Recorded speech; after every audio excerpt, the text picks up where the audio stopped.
Quem ou o que é o anticristo? Seria uma aliança maligna ou um indivíduo sinistro de chifres?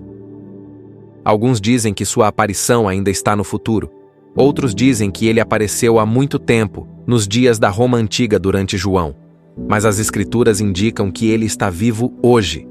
As profecias das Escrituras ensinam que esse poder anticristo desempenhará um papel crucial nos eventos finais da história da Terra. Você sabe quem ele é? Tem certeza? Precisa ter, pois não poderá entender os eventos dos últimos dias até entender esse poder maligno. Vamos ver nesse vídeo quem realmente seria esse poder bestial descrito no Apocalipse de João e no livro de Daniel. Daniel 7 e o poder do anticristo. No início do capítulo 7, Daniel vê 4 bestas emergindo do mar. Na profecia, o que uma besta representa? O que o mar representa? No primeiro ano de Belsazar, rei da Babilônia, Daniel teve um sonho, e certas visões passaram por sua mente, estando ele deitado em sua cama. Ele escreveu o resumo do seu sonho. Daniel disse: Na minha visão à noite, eu vi os 4 ventos do céu agitando o grande mar. 4 grandes animais, cada um diferente dos outros, subiram do mar. O primeiro parecia um leão, e tinha as asas de águia. Eu o observei até que as suas asas foram arrancadas, e ele foi erguido do chão, de modo que levantou-se sobre 2 pés como um homem, e recebeu o coração de homem. A seguir, vi um segundo animal, que tinha a aparência de um urso. Ele foi erguido por um dos seus lados, e na boca, entre os dentes, tinha 3 costelas. E lhe foi dito: Levante-se e coma quanta carne puder. Depois disso, vi um outro animal, que se parecia com um leopardo. E nas costas tinha 4 asas, como asas de uma ave. Esse animal tinha 4 cabeças, e recebeu autoridade para governar. Na minha visão à noite, vi ainda um 4º animal, aterrorizante, assustador e muito poderoso. Tinha grandes dentes de ferro, com as quais despedaçava e devorava suas vítimas e pisoteava tudo o que sobrava. Era diferente de todos os animais anteriores e tinha 10 chifres. Livro de Daniel, capítulo 7. O 4º animal será um 4º reino na terra. As águas são povos, multidões, nações e línguas. Uma besta representa um reino ou nação. A água representa multidões de pessoas ou grandes populações. Os 4 animais de Daniel 7 representam 4 reinos. Babilônia, o primeiro reino, é representada como um leão. O que significam as asas de águia? O que representam os 4 ventos do verso 2? O soberano trará contra vocês uma nação, tão veloz quanto o voo da águia. Diz o Rei dos Exércitos: um grande redemoinho se levantará dos confins da terra, e os mortos do Eterno serão de uma extremidade da terra até a outra. As asas das águias representam velocidade.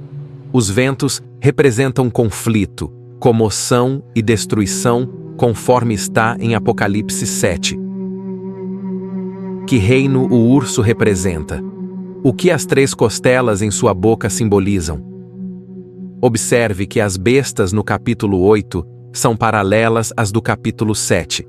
Daniel, no capítulo 8, verso 20, nomeia especificamente a Medo-Pérsia como o reino que precede o bode, isto é, a Grécia do versículo 21. A Medo-Pérsia é o segundo reino que tem o mesmo poder que o urso de Daniel 7. O império era composto por 2 grupos de pessoas. Os medos surgiram primeiro, representados em Daniel 7, verso 5, pelo urso se erguendo de um lado. Mas os persas eventualmente se tornaram mais fortes, representados em Daniel 8, verso 3, pelo segundo chifre do carneiro que cresceu mais alto. As 3 costelas representam os 3 principais poderes conquistados pela Medo-Pérsia: Lídia, Babilônia e Egito. A Grécia, o terceiro reino, é representada por um leopardo com 4 asas e 4 cabeças. O que as asas representam? O que as 4 cabeças representam? As 4 asas, em vez de 2 como o leão tinha, representam a incrível velocidade com que Alexandre conquistou a região.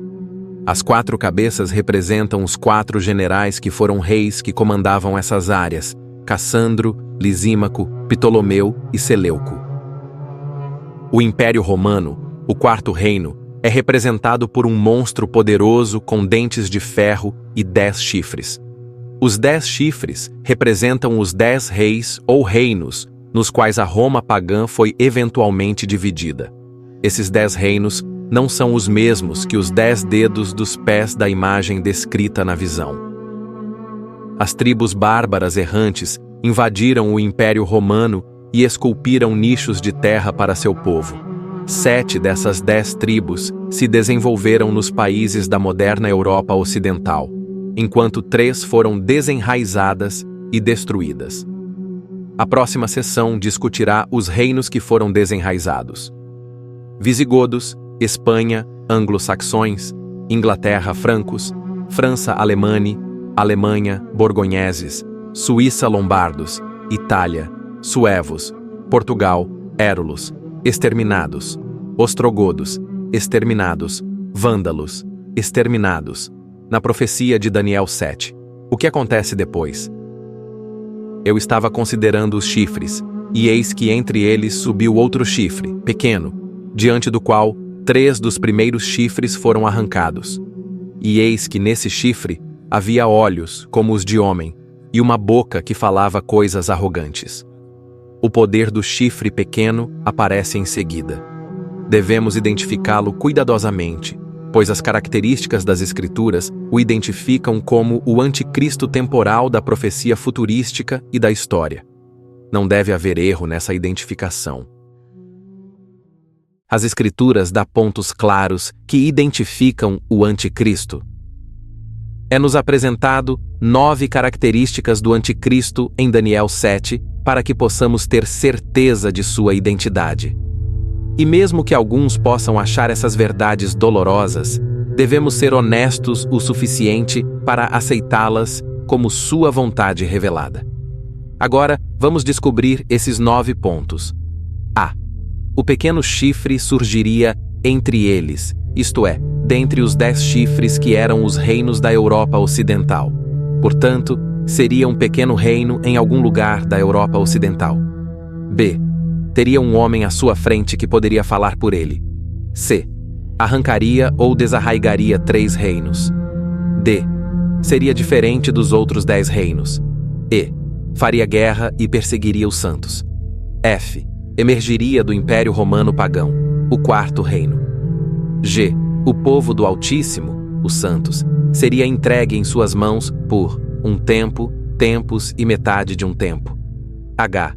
Proferiria grandes palavras contra, ou blasfemaria contra Deus. Em Apocalipse 13, verso 5, diz que o mesmo poder profere grandes coisas e blasfêmias.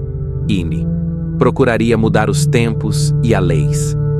Todos esses pontos de identificação vêm diretamente das Escrituras, do livro de Daniel.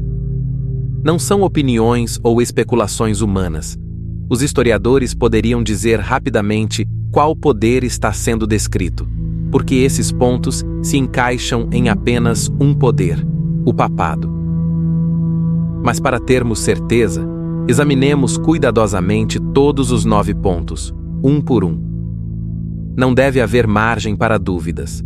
O papado se encaixa nesses pontos? Sim, se encaixa em todos os pontos. Vamos analisar mais de perto. Surgiu entre os 10 reinos da Europa Ocidental, com a localização geográfica do poder papal em Roma, Itália, no coração da Europa Ocidental, e que teria um homem à sua frente que falaria por ele. O papado atende a essa marca de identificação porque tem um homem à frente, o Papa, que fala por ele. 3 reinos foram arrancados para dar lugar à ascensão do papado. Os imperadores da Europa Ocidental eram em grande parte católicos e apoiavam o papado. 3 reinos arianos, no entanto, não o fizeram: os vândalos, os érulos e os ostrogodos. Então, Os imperadores católicos decidiram que eles deveriam ser subjugados ou destruídos. E o imperador católico Justiniano exterminou os vândalos arianos em 534 e quebrou significativamente o poder dos ostrogodos arianos em 538. Assim, os 3 chifres de Daniel, os érulos, os vândalos e os ostrogodos, foram arrancados pela raiz. Não é difícil reconhecer que o papado se encaixa nesse ponto. Faria guerra e perseguiria os santos. Que a Igreja perseguiu é um fato bem conhecido, e o papado admite fazê-lo. Historiadores acreditam que a Igreja destruiu pelo menos 50 milhões de vidas por questões de convicção religiosa. Citamos aqui 2 fontes. 1. Que a Igreja de Roma derramou mais sangue inocente do que qualquer outra instituição que já existiu entre a humanidade, não será questionado por nenhum protestante com conhecimento competente de história. A segunda é a História da Inquisição da Espanha. Dom Ivan Antônio Llorente fornece estes números somente da Inquisição espanhola. 31.912 pessoas foram condenadas e pereceram nas chamas, e 241.450 foram condenadas a severas penitências. Para que ninguém pense que estamos atacando outros cristãos ao identificar o poder do chifre pequeno, lembre-se de que a profecia se dirige a um sistema e não a indivíduos. Há cristãos sinceros e devotos em todas as igrejas, incluindo a católica. Daniel 7 é simplesmente uma mensagem de julgamento e correção sobre uma grande instituição religiosa que se comprometeu com o paganismo, como muitas outras igrejas também fizeram.